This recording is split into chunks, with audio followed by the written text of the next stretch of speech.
Here on the Wrestling Chatter, we're celebrating some of the greatest rivalries in the history of pro wrestling.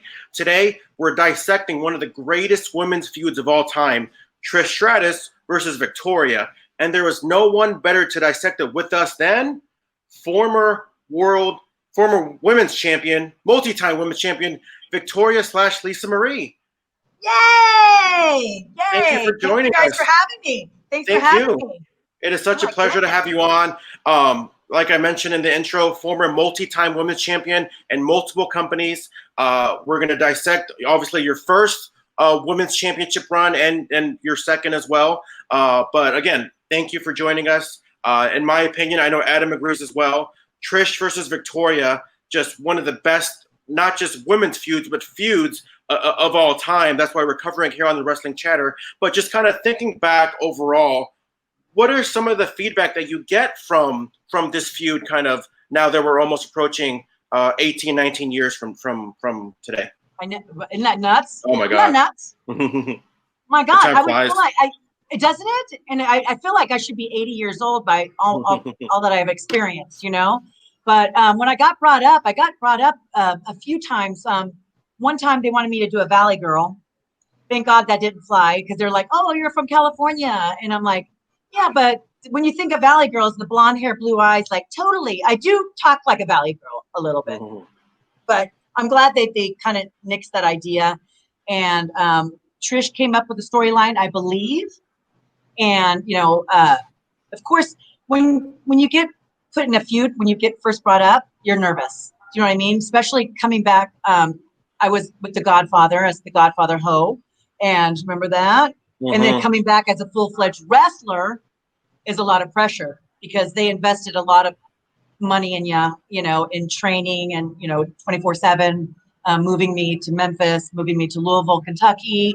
And so I always, like, I'm still to this day, even at the end of my retirement, I still one of those people about to vomit before going to the ring and pee my pants and like the whole 9 yards. And then I'm clammy hands, I'm pacing, I can't focus. I'm just like, you would think I'm going out for the Olympics. You know what I mean? At an indie show.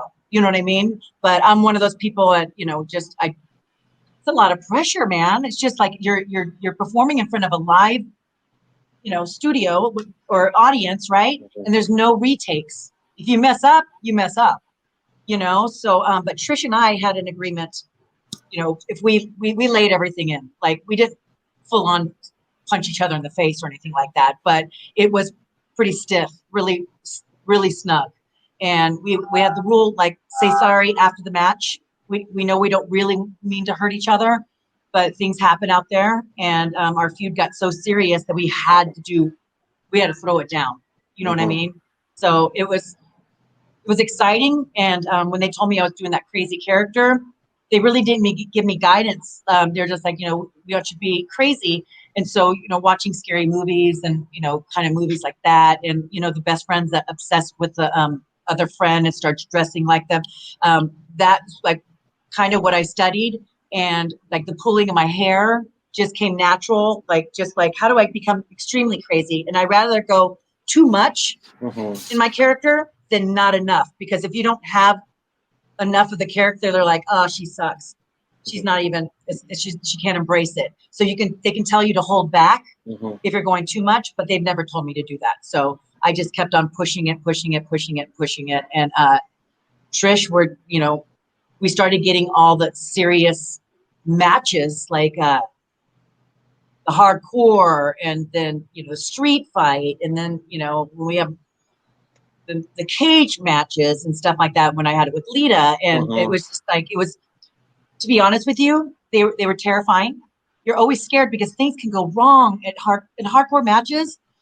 You never know, like you know, it's real, you know, things can happen. You know, like when the hardcore match, I broke my nose and chipped my tooth in half in the front and got a welt on my head. And, but the show must go on, you know? And so every time we got those dangerous matches, I'm like going, oh my God, I'm not gonna be able to move tomorrow. I'm not gonna be able to move. And, you know, you have one chance to get it right, you know, and we're human beings that make mistakes too. And fans need to remember that We're not full on graceful ballet dancers out there. You know what I mean? We're brawlers. We're bad actors that do our own stunts, and some stunts go wrong.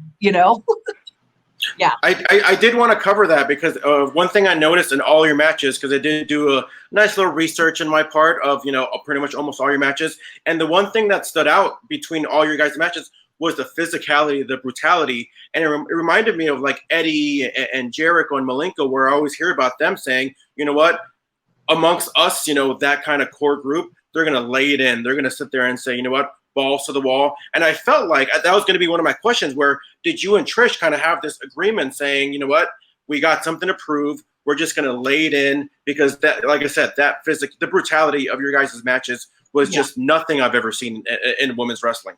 And also, too, kudos to Trish. That girl can sell her butt off.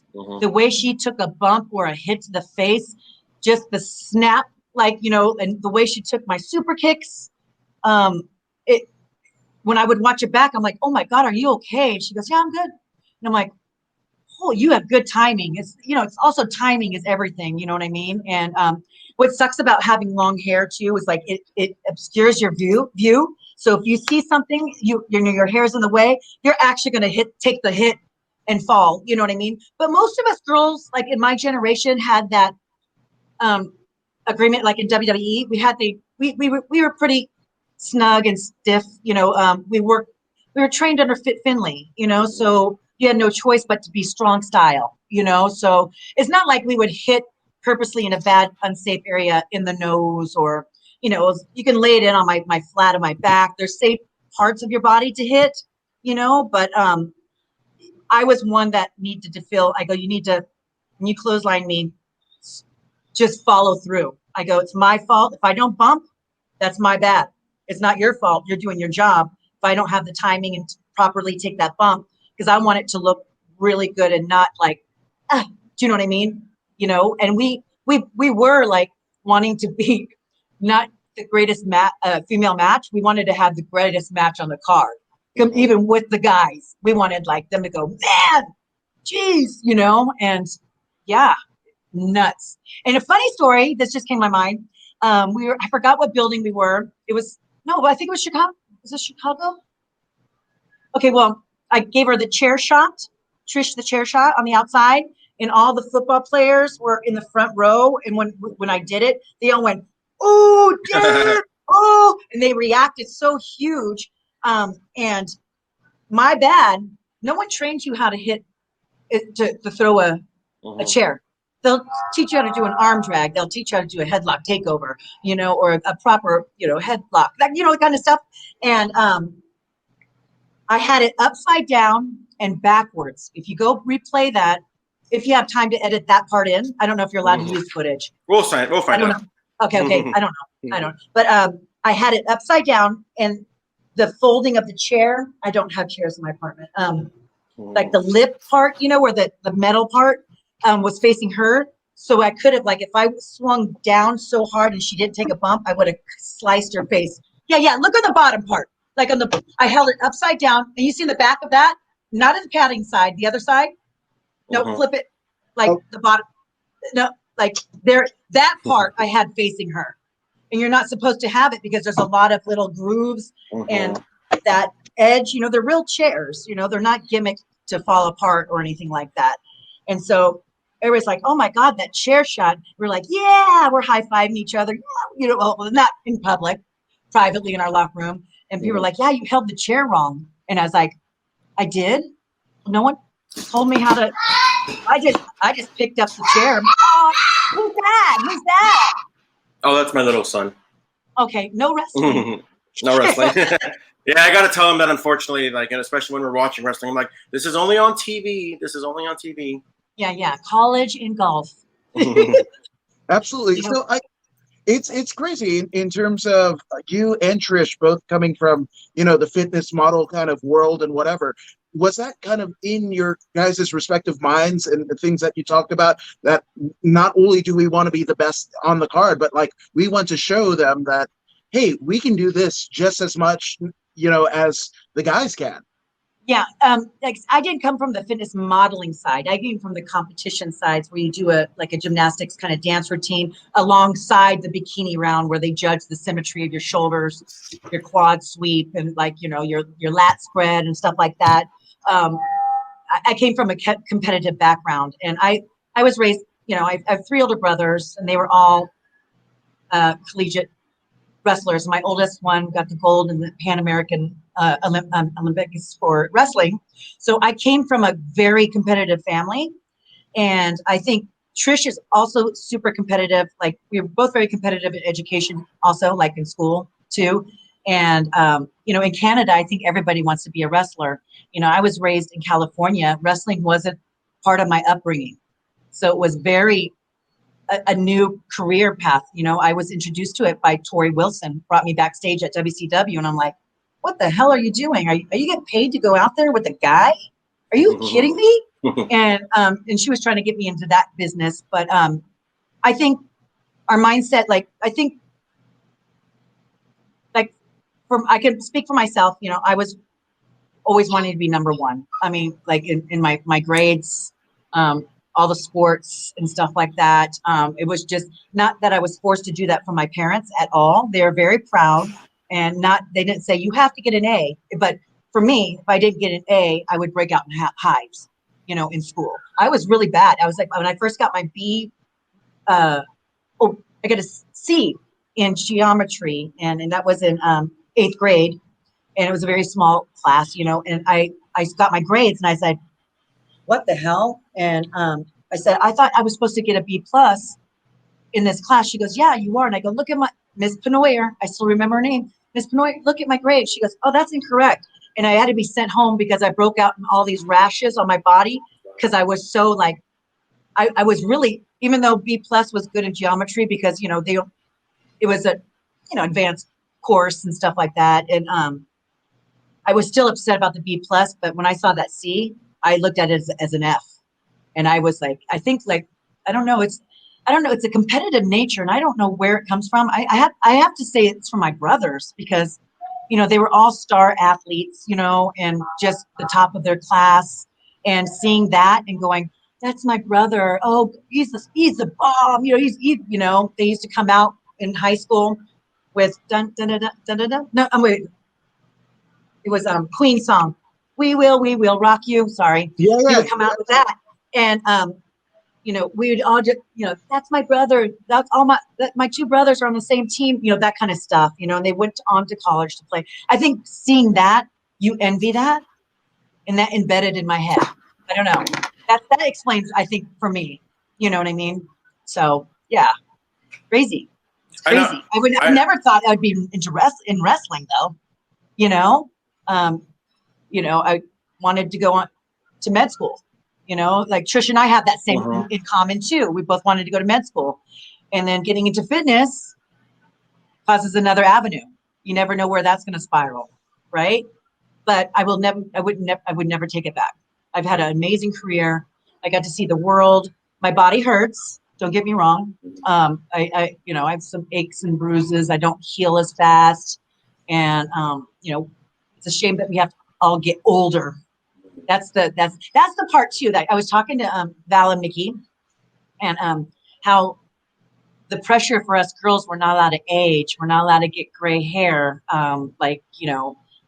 we have to get Botox, like these wrinkles, we shouldn't have that. It's just a no gaining weight. So that's like all in. I know the COVID, I can't get Botox here. So but it's amazing how much. I think it's just more pressure for a female. I don't know, because we have to look at like that sex appeal, thin, lean, we're wearing 2 pieces out there wrestling. You know what I'm talking about? It's a lot of pressure and a lot of insecurities. It causes a lot, not that doesn't cause it. You'll always have that insecurity about being my fat. Oh my gosh, what if I get recognized? Oh my gosh, I'm in shorts. Maybe I should have worn my tights to go shopping because I'm not lean. You know what I mean? I got the COVID diet going on. Yeah, but it's crazy. I know you. Right? Yeah, there it is. I know you mentioned you're a SoCal girl, and I know a few weeks into kind of your main roster. Now that you're belong on the main roster on Raw, you performed in Anaheim, California. Was that special to you to kind of perform so close to being home, but now as a full-time member of the roster alongside, I know it was a triple threat match with Trish and Molly Holly? Yeah. It's when you get to perform, and then my family, when your whole entire family's out there in the crowd, you can't help it. Even though we're going, okay, the fans, we got to bump it up, right? But when your family's there, you're like, because my mom was like, when I first got into it, my mom and dad were like, when they were chanting "Save the Hose," she's like, "What the hell are you? What are you doing? What are you doing? What all this college money we spent on you?" And then, of course they were proud because everybody's chanting, with them. And then they weren't fans of wrestling, but they became huge fans, but it is special. And then what was really super special, I remember reaching out to the department that books the shows, and books the arenas and stuff. And I said, why don't we perform at Cal State San Bernardino? Because I was born in San Bernardino, okay, the Inland Empire. And they ended up booking that. And I was like, oh my God, this is like right. I grew up in this neighborhood. And so that was extremely special. I mean, it was, it's like my hometown, And so, you get to, your mom and dad get to see you and they're like, that's my daughter. And they're all wearing shirts that, like when they were in TNA, Tara's family. Isn't that nice? Yeah. Let me show you a picture. I took a picture. Hold on. My brother, I went to my brother's house Sunday to go do the laundry and lay by the pool. He has a pool. And I opened the door and he is wearing, I hope you guys can see this. I can't eyeball this. He's wearing the shirt that the TNA. Oh, wow. Yeah. That's pretty Sarah's cool. family with a spiderweb they had it made. And on the back it says Sarah's family. And I was like, I gotta take a picture of that with you. Yeah, that's pretty cool, And it was funny too. Okay, I'm a rambler, by the way. You're not gonna get a word in. That's perfectly fine. Okay, so when I did, the suplex, the vertical suplex or the snap suplex, my brother goes, "Oh my God, that was a really nice suplex." And I'm like, "What are you talking about?" And he goes, "That's suplex." And I go, "Oh, you mean the suplex?" He goes, "Lisa, it's called the suplex." I go, "Oh well, pro wrestling we call it suplex." yeah. I didn't know the proper terminology. He was correcting me, and I was like, "Yeah, isn't that funny?" Yeah, crazy. A lot of this time where you were feuding with Trish and kind of getting your thing going, you were getting a lot of mic time as far as, kind of explaining that backstory, kind of explaining, was that comfortable for you? Like, I know personally, I'm terrified of talking on the mic. I think it's just so, I don't know what it is. Like, I'd rather wrestle than be on the mic. But how was that for you? Like, me too. Yeah. I didn't mind backstage interviews about my personal life, like this kind of interviews, like when Brooklyn Brawler would host those, on just for our DVD sets and stuff like that back in the day. Then we had to see back in the day there was DVDs for WWE, and I was okay with that. But when I had to cut a promo and then, oh my God, it was, I'm an action girl to talk on the mic because it's, they say put it in your own words. They don't really give you a script and you're so nervous. And I was just a better athlete than a talker. You know what I mean? That was always the hard part for me. I was like, although, the people that are the most over on are the talkers. They can be lousy wrestlers, but if they can talk on the mic, they are headlining. You know what I mean? And that was always a difficult thing for me. Even when we went to the development schools in OVW, and I still sucked at it. And I would just go, oh man. And they're like, just keep going. No one knows what you're going to say. Just keep on going. And I always had to tell that. No one knows what you're supposed to say. And in our matches, they don't know our next move. If we screw up, maybe we meant to do that. So, if we do mess up, we got to keep on going. We got to get to the end of the match. You don't have, sometimes you're like, shit, I messed up that move. And you're like, oh, and it's embarrassing, but you're like, screw it. Our ending is going to be a killer finish. Do you know what I mean? And they'll forget about the mistake, hopefully. Do you know what I mean? But I didn't like doing the microphone work. How did you get through it, though? Chit chatter. I just did it. You just did it, yeah? you have to do it. You can't say, I'm not comfortable doing that. You don't say no to a company. You don't, like when you go, an actor goes to a movie, I don't want to die at the end. You can't say that, right? You know what I mean? You're an actor. You're supposed to, you get paid to do this. But it was always, I had to go up in the bleachers by myself and just try to get in the mindset. What would a crazy person say? Like, and I would always go, I would ask Fit, I go, after I would speak like a backstage brawl or something, like say we just talk about, can I hit her? Like they'll forget what I said. If I have a mean punch, they're like, oh, or a slap in the face. I always rather have backstage brawls. Do you know what I mean? It's so hard to talk on the mic.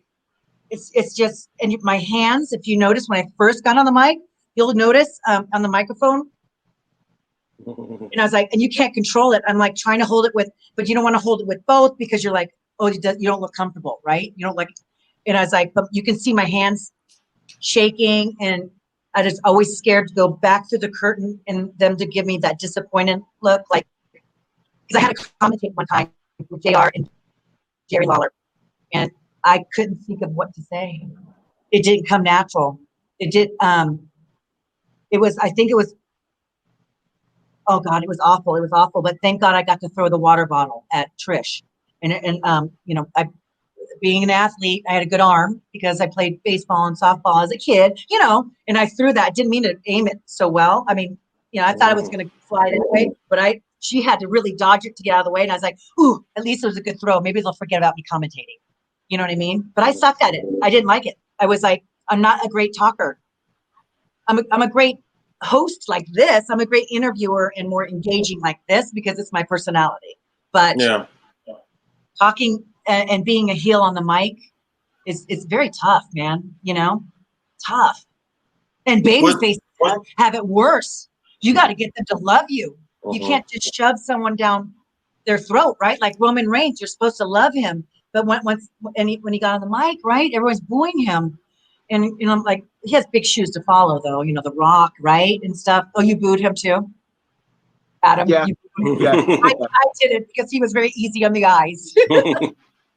But that's big shoes to follow as The Rock's, and that family is just, man, having the last name. And it just being a Samoan is a lot of pressure, I think. But being a baby face, get people to go, oh, she's right. She has a good point. That's hard. That's a harder job. Heel, you can say something like, oh, all you girls just, you wish you were me, and girls are like, oh, screw you. They'll automatically hate you.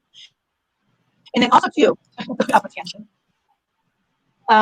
I remember, like, when I was getting really good at my character, and this is when they turned me babyface, because people were cheering for me as a heel.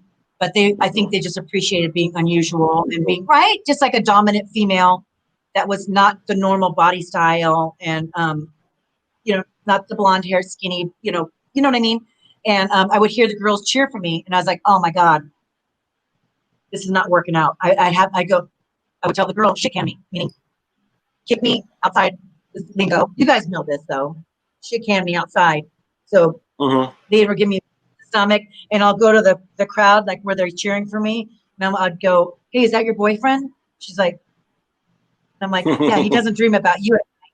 And then that area, they're like, what'd she say? What'd she say? And she'll tell people, and are like, oh, what biatch, right? And then that whole crowd will start booing me because what I said.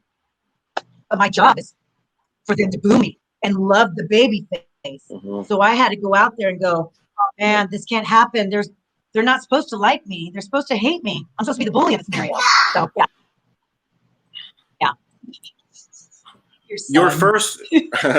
Your first women's championship win came against Trish Stratus at Survivor Series from Madison Square Garden. What did that mean to you? Because obviously getting into wrestling, seeing how important this building is, MSG, and for you to win it, and first off, that whole pay-per-view was great from top to bottom. But not only that, having one of the standout matches and a hardcore match. We don't really see many women in a hardcore match. What did that mean to you to have it, to win in that building and that kind of a match?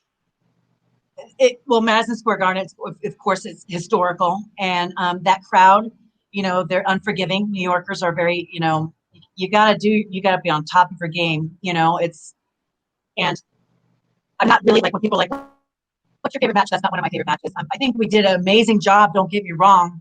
But like when I watch it, you know, I see the stuff that was supposed to happen that didn't happen, you know, and I was still a rookie. I was still proving myself that you know, when you're getting the belt for the first time, you're getting a pat on the back, and then now you have a lot more pressure because you have to defend that title, even though it's a storyline that you still have to be amazing, you know. And it's when the finish was supposed to be, there was a mirror, okay, I brought the mirror, and that's when I go, oh my god, I'm bleeding. I broke my nose, and that's when I chipped my tooth, and I kind of knocked me silly.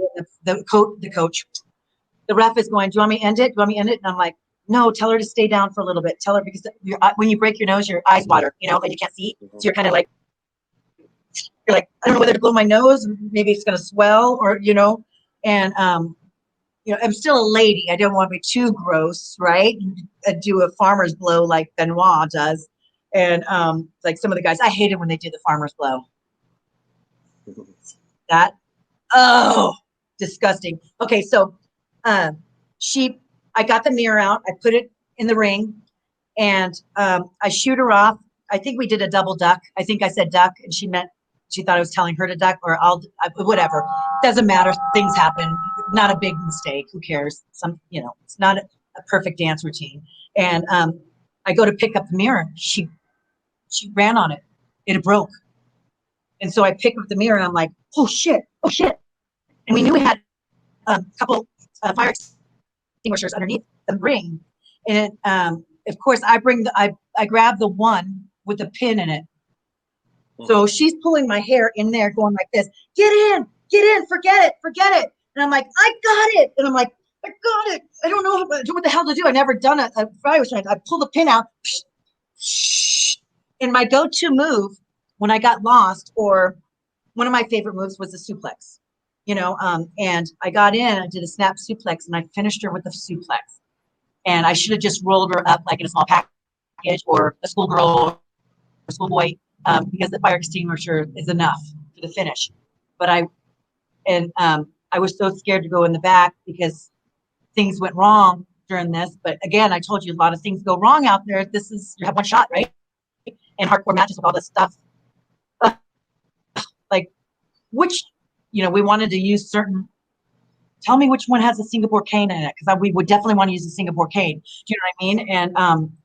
And we were forced to do the ironing board, and that son of a gun hurt like a mother jumper. If you see me getting shot in there, I was like, oh god, it's an ironing board. So I went running extra fast. I got to make this look really devastating, and that son of a gun hurt like a mother jumper. I'm telling you, I was like, because it doesn't give, right? It doesn't. It's a metal piece, and but. I look back at that, and when I had the restaurant in Square Circle, special nights I would show that, and I would do live commentating. Like, that's easy to do. You know what I mean? Like, if they're my customers, they're here for good food and a little bit of wrestling. But I would say, okay, this was supposed to happen. This is where she said this, and then I cursed right here. You know, that kind of thing. And yeah, it's certain. Like, I don't really have like a favorite match. Like, one of my favorites was the street fight in Chicago. You know, we did a lot of cool spots in that. But Finlay was the genius behind the freaking women's division of ours. Like, he is just brilliant when it comes to wrestling. Man, he's God. He's amazing, an amazing man in wrestling. You know what I mean? He made us tough as nails, man. God, he was stiff on us, man. He almost made me cry one time. Yeah, he took me down with a clothesline, and I got the wind knocked out of me. It taught me how to exhale on the bump, you know, when you go like that. And I was like, Fit, we're just going over certain things. We're just grappling, you know. And he got, we all get carried away. Oh yeah, come on, let's go, right? And I got the wind knocked out of me. It's my fault. I didn't exhale, but he was pretty snug. And yeah, he would do his famous laugh. You know, tail, you know, yeah, but he made us tough as nails. Like, so, you know, you never complain about someone accidentally tagging you in the face. You know what I mean? Yeah. I want to throw out a statistic. I don't know if you've known this, but when you won the women's championship in 2002 at MSG, you were the first woman to win that title in 17 years. And I don't know if you know this, but no woman has won, whether it's Raw, SmackDown, Divas, NXT, nobody has won the women's championship since you in Madison Square Garden in 2002. I did not know that. That is freaking cool. Oh my God. How do you get, you guys, you guys are amazing, honestly. And how I find out things, Adam's pointing at you. When I find out things, it's social media. I'm like, oh, I didn't know that. Or like when they say, oh, this date, Lisa and Jazz took on in this building. And I'm like, how the heck do they remember it? I guess, archives, but I don't know. I couldn't tell you where I was last weekend. I'm not good at the dates and you know what I mean? The times or the buildings. I can recognize a building. Do you remember this building? I remember the locker room. I can't remember what we did last time in that, like Ric Flair's good at that too. And like Undertaker and Ricky Steamboat and Arn Anderson, they're all good about, we were on this building and it was this day. And you're like, how the heck do you remember that? Impressive. Yeah. Yeah, George is a literal savant when it comes to that. Yeah, idiot savant. Yes. Yeah. Thank you for letting me know that. Kind of proud of myself. Well, thank you. It's not my doing. It's the company. Thanks, WWE. Now, I guess you guys still had a couple more physical matches, and again, the blood. Was that something like when you kind of had the blood come out of your nose or your mouth? Was that like a badge of honor for you? Like you're like, hell yeah, like follow that, guys. Yeah. Okay, hold on. Because I was like, of course, having my long hair, I was like, oh man, hold on. And I was asking am I bleeding? Yeah, you're bleeding. I'm like, okay, don't wipe my face. I didn't want to wipe my face because I wanted to show the people how much we're throwing down out here. I mean, how much like this is physical. And then when I flipped my hair and they got that angle, you can see it was bleeding more than that. It didn't get a good shot of it. But yeah, that. And when we had the cage match with Lita and I wanted to, it's called gigging. It's probably exposing the business where you cut your forehead and you start bleeding. Okay. And yeah. Back in my day. Yeah. And I asked if I could do that. I asked if I could gig on the cage match. And Fit goes, I already asked Vince. He said no. And I said, let me go ask. I'm going to go ask. Or should I not? Will I get heat if I ask or go? I went and he goes, oh, Victoria, that's so nice of you to offer to do that. But no one wants to see a girl bleed. I go, but we're using cage. It's a cage match, like all the guys bleed in that. And so I had Lita throw me as hard as you can against the fence. And I ended up getting a lump and I didn't know how to gig myself. I didn't know you're supposed to scrape down because the cage is kind of, ratty a little bit, right? And not smooth. So I should have went down and I would have cut myself, but I came back with a lump. And I was like, oh yeah. But girls think it's cool, like to get a little color, but yeah. Crazy. Isn't that nuts? Nuts. No, yeah, one of the crazy things about your run, and I don't think you get enough credit for, is your finisher, the Widow's Peak. The first time I saw it, I was just like, oh my gosh. And not only that, but it came from a female, and that almost rose the stock. I mean, hold on. Behind me. Adam, but that Widow's Peak, Molly Holly went to an indie show and saw Roderick Strong do it at an indie show when he was like 15 or 14 years old, and came back to TV and said, Victoria, we didn't call each other by our real name. This industry is the only business we don't call each other by our real name until maybe later in years. And I have a finisher for you. And I was like, oh, why don't you use this, And she's like, no. She goes, you're the strongest girl here and you can lift up everybody. And so she put herself, she's like, put me in a power bomb. She got up and she goes, they hooked my neck. I'm going to grab your wrist. Now drop to your butt. And I go, what? Drop to your butt. And we did it. And we did it out in the arena. And everybody went, whoa, are you okay? And then Vince saw it. And then Molly goes, hey, Vince, do you like that for Victoria's finish? He goes, you okay? She goes, yeah. And he goes, let's do it. And the first girl to take it on TV was Stacy Keibler. Yeah, one of the non-wrestlers, right? The eye candy. I mean, she was she tried, and she was, not known as like the iconic wrestler, but she was also a good seller. You always felt sorry for her when, she's a good baby face, If anybody wants to look back, that match where she took the widow's peak was the day after Survivor Series 2002. So if anybody wants to go on the network, but around this time, and this is kind of a hot topic these days, around this time, I didn't even know that, George. I didn't know that. It was after my hardcore match. Is Widow's Peak was the next day? Yeah, it was the day after Survivor Series. Your first day as champion. Wow. Okay. I see you're learning something from this, huh? Okay. I was gonna say it's a hot topic. Yeah. Yeah, it's a hot topic these days just because of intergender wrestling. But back in this time, you and Trish were with paired up with the Dudleys, with Christian and Jericho and whatnot. What was your opinion on intergender wrestling now, and what was it like back then? Okay, back then, it's okay. Does he want to say hi? Does he want to say hi? He thought I was being too loud. Okay. So, but oh. Basically, well, you got to be loud to interrupt me. But intergender matches. I come from the old school days, like when a guy hits you, you're out. And it kind of, makes us look weak. It's different what intergender says now because, like especially on the indie circuit, like intergenders. Like when I first saw an intergender match, and it was at Chikara Pro, and it was Heidi, I believe, in it. And she was, it was an intergender, her and this guy, forgot who, forgive me for that, that's so bad. But she was taking punches in the face, and she bumped, snap back, and I go, what? Like back in my day, if we got hit in the face by a guy, we're out for the whole entire time. Yeah, you know what I mean? So, but I got introduced to intergender after the big companies, more so, like TNA, I did a few, but mostly it was kind of hot. ODB was the only girl, or Austin Palmer was the girls that can take out guys, but when I did an intergender match, it was at Chikara Pro, actually, with the Fire Ants and Mickie James and Jazz, and it was a fun match. And I'm blanking on his name. That runs it. Do you know Chikara Pro guy? Oh, yeah, Quackenbush. Quackenbush. Forgive me, Quackenbush. Okay, he gave a speech.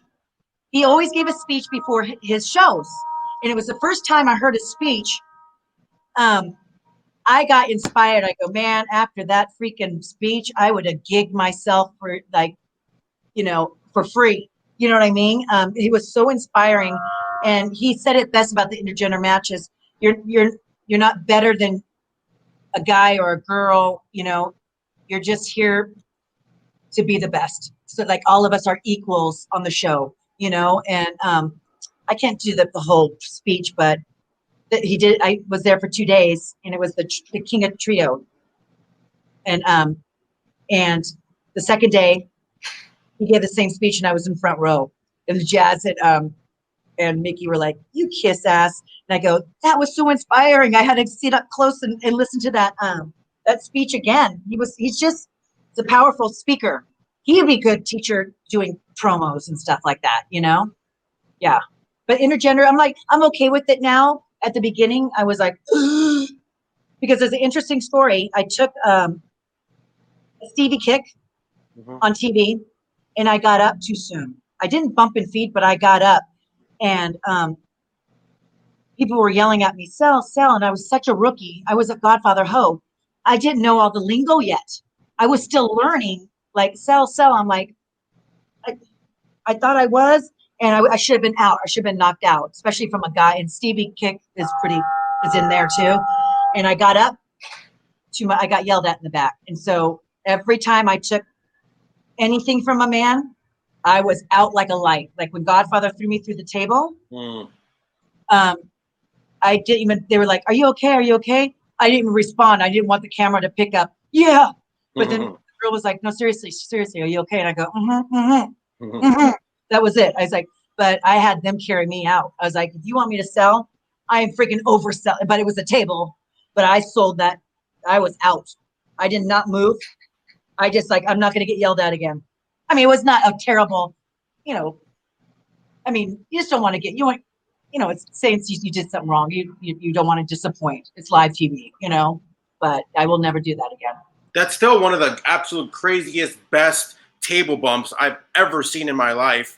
Godfather giving that table bump to you. And I know maybe that goes into maybe the trust that they had in you, because upon, doing my research, it was Victoria was in the first Chicago street fight, the first triple threat hardcore match, like the first of many. Like, oh, you think that was the beginning of like, oh, she can do maybe matches? Yeah, maybe. Like, right. How did that feel? How did that feel? Them giving you that trust, like to be the first of all these matches. It's super flattering, but every time we came to TV, I would, I guess. I didn't know what anxiety was at that time, because I think I had anxiety coming to TV going, what the hell kind of match am I going to get today? Oh my God, we've already done street fight. Now, how would we do nails or fire match? Or like, you get a little nervous, I was always very like, wow, they have a lot of faith in us that we can pull this off. That was very flattering. But that bump when Godfather put me through that table, they were asking, which girl do you want to throw through the table? And I go to wrestling school. I'm in wrestling school, and they thought the table wasn't going to break. They didn't think I weighed enough to break the table. And I'm like, I was 155, 106. I mean, I weighed more than the cruiserweights. You know what I mean? Like, I'm exaggerating, but I thought I was heavy enough to break a table. Like, I don't know how much Spike Dudley weighed, but he broke tables and stuff. And but they said, you better make sure that table breaks. So he threw me super hard, but I made sure I tucked my chin. And yeah, you watch that. I have a hard time. Like, Godfather, every time I see him at an appearance or something, I guess I want to say I'm sorry. Again, I took it, we made it look really good. And I remember coming back, and then Undertaker said to Godfather, dang, did she owe you money or something? Yeah. So everybody was like, oh my God. Yeah. It was crazy. Yeah. Nuts. And I wanted to go out and celebrate. I took my first bump through a table. Like, I was so excited about that. And they were like, no, you can't be seen in public. You're supposed to be in the hospital. So we sold it like old school drive with our enemy, like we took it like where if we go to our parking lot to our car, I don't go by Trish. And if I happen to go by Trish, I'm like, hey, come over and attack me. So the fans out in the parking area could see us. They actually don't get along. Do you know what I mean? So yeah, I'm old school that way. It's changed a lot in the years, with the reality TV shows and stuff like that. And everyone knows it's entertainment, but crazy. Well, I forgot what we were talking about. Was there an interaction where you guys actually had to pull that, where, fans were kind of around and you essentially ended up having to kind of get into fisticuffs with Trish or any other opponent? Was there any interactions like that? Yeah. Like, we would, like, if there was a car, like, we had rental cars, right? So I was like, let's go on the car, pull me, like, attack me, like, feds press me, and then we'll roll in the car, I'd rather hurt myself than the babyface getting hurt. So I'd rather land on we didn't full on, we'll give a header, that kind of thing, and go, oh, and then we'll get in the car, that kind of stuff. And we'll ask, hey, separate us. So we don't have to really get too much, we just wanted the fans outside waiting, not be able to afford a ticket to get in, maybe see a little bit of the angle, that was fun. I loved it.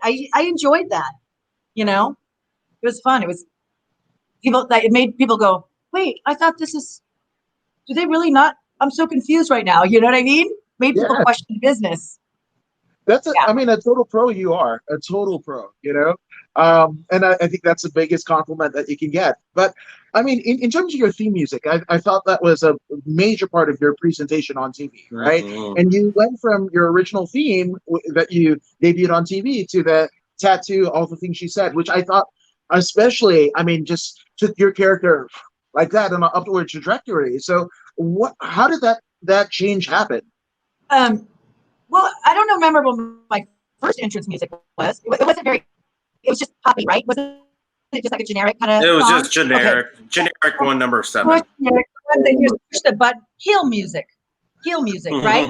And they gave me the T.A.T.U song. They had me listen to it. We don't say I don't like it, or we I've never turned down anything. Like, you don't really say no a lot in the business, you know what I mean? Because you are an actor. I mean, you're part of the company and you want to be a team player. And I went to go listen to it and I go, hold on, can Fit come and listen to it with me? Because he's part, the person that gave me my character. And I go, I watched it and the video, I was like, oh, they're lesbians? I go, where's my character going? I was like, I'm married, like, how is this gonna, I read into it too much. And then they're like, oh, no, that's just the group that's singing it. And I'm like, oh, well, I just don't think it's creepy enough at the beginning. Do you? And they're like, we can add some spice to the beginning. And that's when they put, yes, I've lost the creepy part in the beginning, and then put the music on. And it was perfect. And we only owned that soundtrack for a year. That's why we changed music. So, I Ain't the Lady to Mess With by Nicki Minaj, which wasn't Nicki Minaj at the time. But yeah, and everyone's like, why'd you change your music?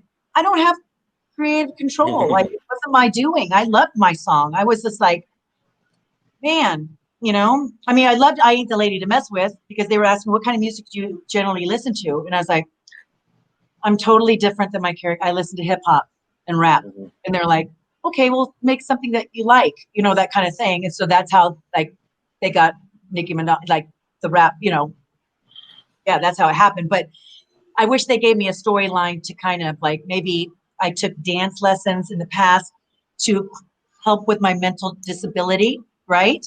And then I would go like, be all that hippie hoppy girl, right? And then kind of show a little bit of my craziness kind of coming back a little bit, but then I'd go into my beat. You know what I mean? But it didn't happen. It's unfortunate because that T.A.T.U song, like, obviously for obvious reasons, it's all edited out of the network. Like, you can't go back and see the whole presentation. However, being the guy that I am, on the WrestleMania 19 DVD, WrestleMania 19, I think that's the only time where it's left intact. So your whole entrance is there. You coming down, the Tacoma Dome or whatever it's called, the Safeco Field with Stevie. They still have the T.A.T.U, all the things you said, music playing. So which is actually, cool. I just saw something on social media about that too. Like me coming down and like how crowded it was in that arena.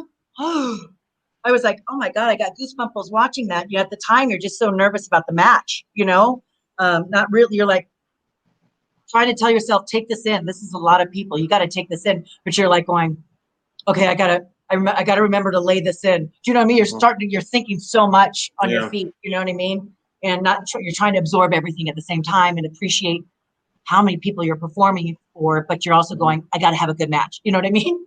Did you have to enter like a different mindset for that? Because it's your first WrestleMania. Obviously, you've been wrestling nonstop pretty much for the last 9 months, but now it's time for WrestleMania. 55,000 people, everybody in the world watching. Like, how did you get into that zone to get into that match with Trish and Jazz? Thank God for Stevie Richards. Because he was always the one that would go, you okay? You got this? And he would go like on my shoulders, like, here, you got it? You got this. You're good at this. He goes, come on, you got it. And I'm like, oh, God, can you remind me to do this? Like, like I would want, he would always give me so much confidence. But of course, it would help a little bit. But of course, I'm always like so insecure and like going, I don't want to mess up. This is a lot of pressure. I don't want to let down WWE. But, that kind of thing. And it's I don't know if you could ever prepare yourself for that. But it was very interesting. As soon as my music would hit, my entrance, I would be one going like this, just I go like this. And once my music hit, you'd see me go like this. And I'd get into character. You would really think I'm crazy because you're like, oh my, is that real? I would get automatically, as soon as I heard it, I went to, I'm going to kill you, that mode. I'm like, I'm going to be that fear. I want everybody to be scared of me. Do you know what I mean? Yeah. Do you know that kind of, yeah. Anyway, you never prepare yourself. I'll be honest with you. I even get nervous like that at indie shows, because you just, the longer you're in the business, you're, right?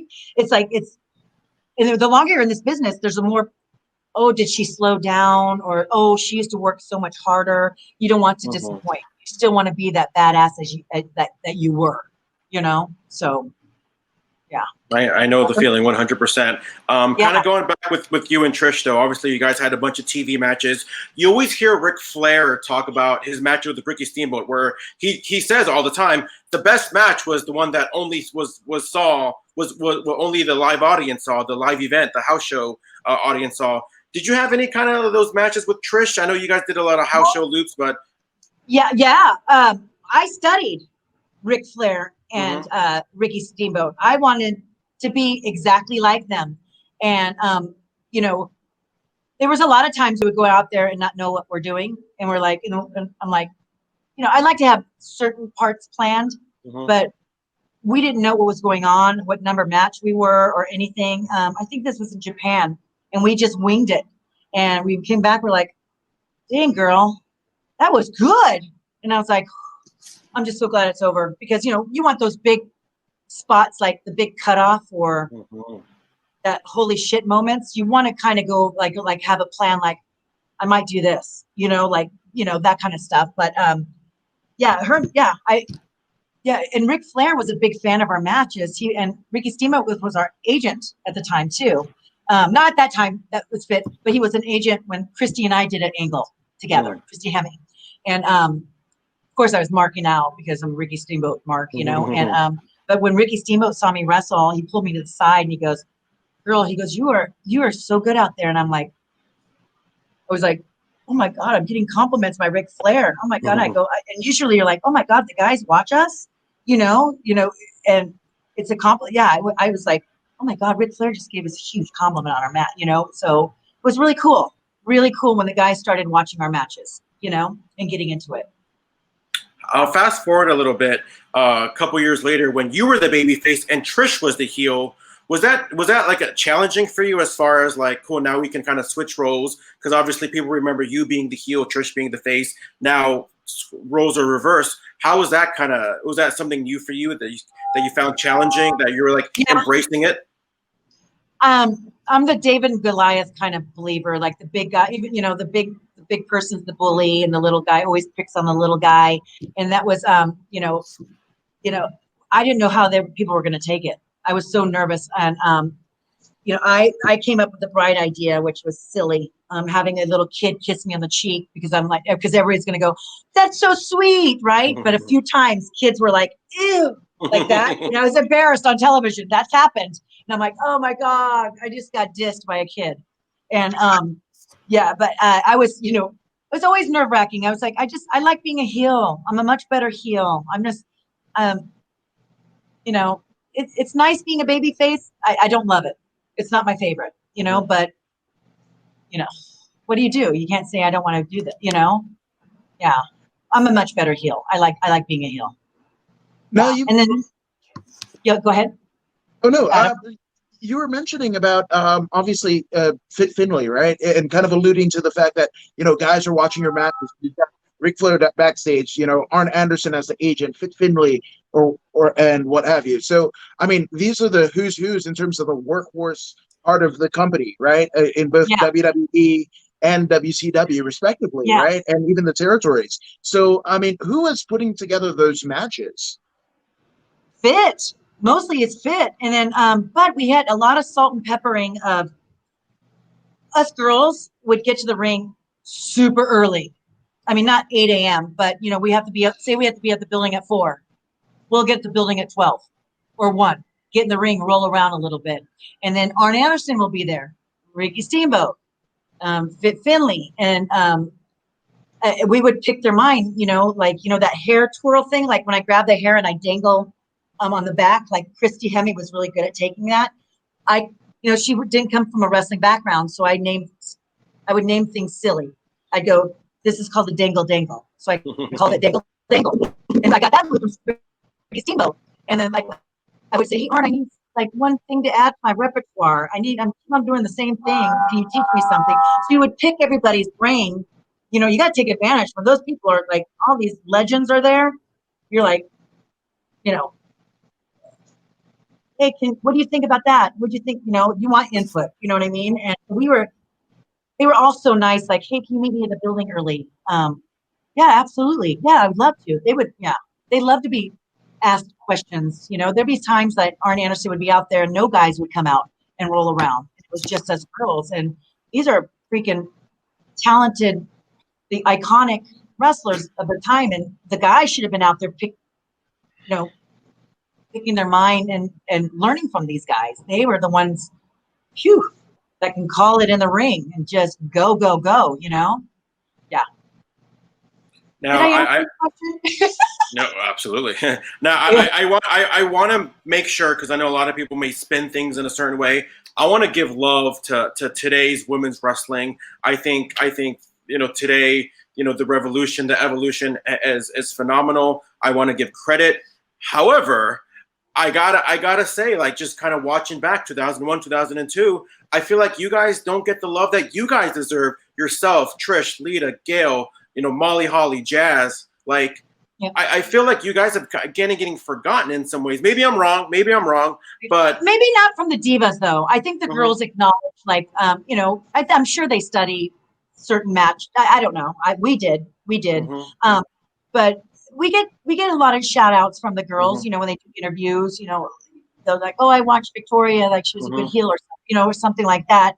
But I'm still proud. I'm not bitter at all. Like, I just hear, I think the way I look at it, like, I don't want to hate the business at all. I'm so proud to be part of this. And you guys are the ones that let us know, and fans know about you guys you paved the way. I'm like, thank you very much. And then, I get to thank, me, Moolah, Sherry Martel, Medusa, like all these legends before me, Ivory, and all these people before me, that they paved the way for me too. Do you know what I mean? So I don't know, I don't feel like that, I don't know. I don't.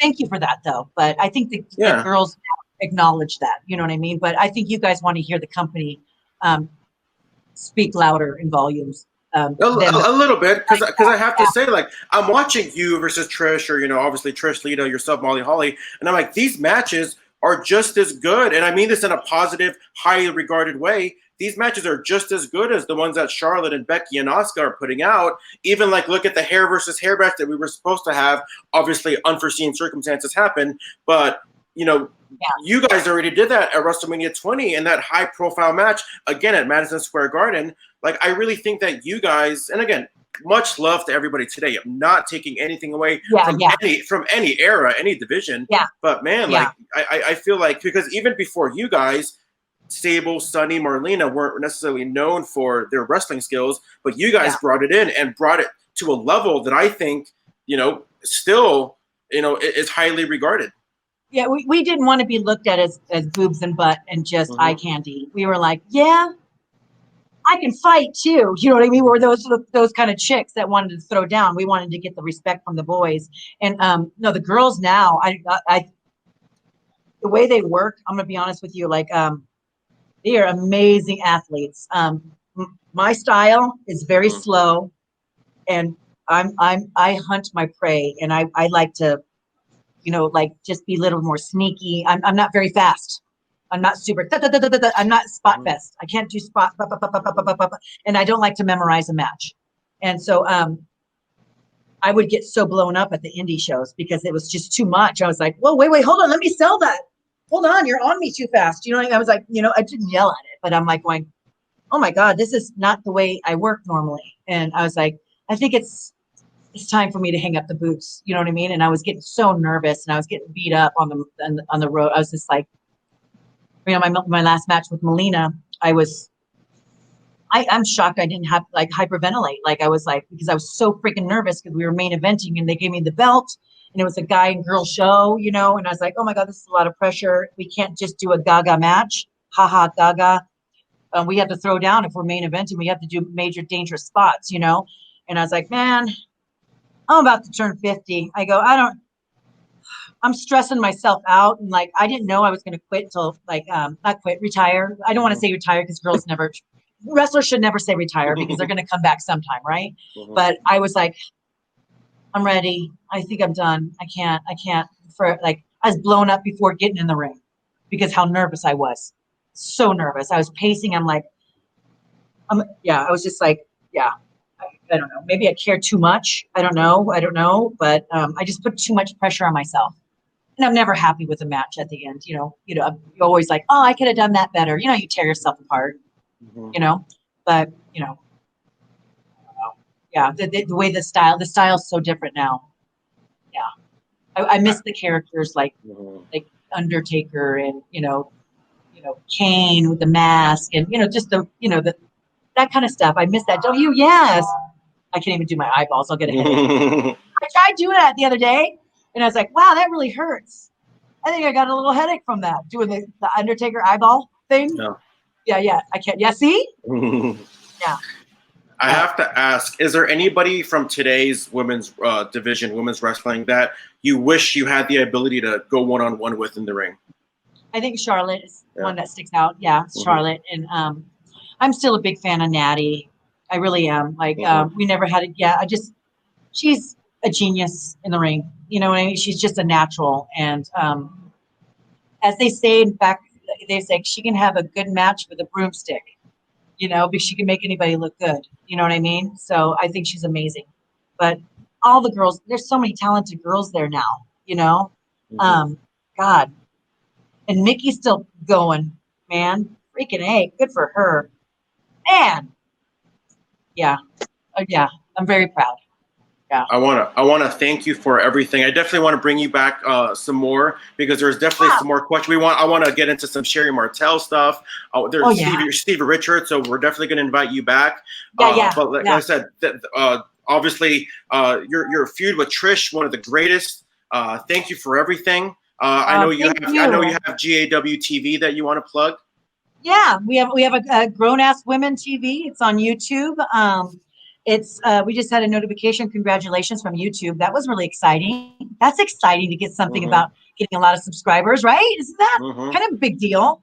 Of course, it was new lingo because we're new to YouTube here. I'll watch stuff on YouTube, but for us to do our thing on YouTube, but it's just us girls just like this. We're in our kitchen. We're drinking wine. I'll sometimes break out food, and we'll talk about we get a lot of fan questions in. Mostly us being silly. And, a little dabble of wrestling, but then, we talk about real life kind of stuff. So God TV is going great, but I do want to do a shout out to Trish. Thank you for making me look so good and having faith in me and pushing me. She wanted to work me so badly when I was training. So I got to thank her for making me a great wrestler, and all my great opponents that I had, they made me look good. We helped each other. We are a team. It was not just me. It was, it takes two to tango in that ring. You know what I mean? You're only as good as your opponent is what they say. I am quoting all these legends, by the way. And I never thought I'd be just quoting, like being an old timer, like saying stuff, Yeah. Crazy. But thank you guys for having me on. No problem, for sure. Honestly. Thank you so much. Thank you for your time. Oh, yeah, absolutely. Yay. Until next time. I'll talk about Sherry Martel when I took the hair bills. Hey, it's Christy Olson. If you like this video as much as I did, give it a thumbs up and share it with your friends so they can join in the wrestling chatter too. And don't forget to subscribe on YouTube and follow the show on Twitter at TW Chatter. See you next time.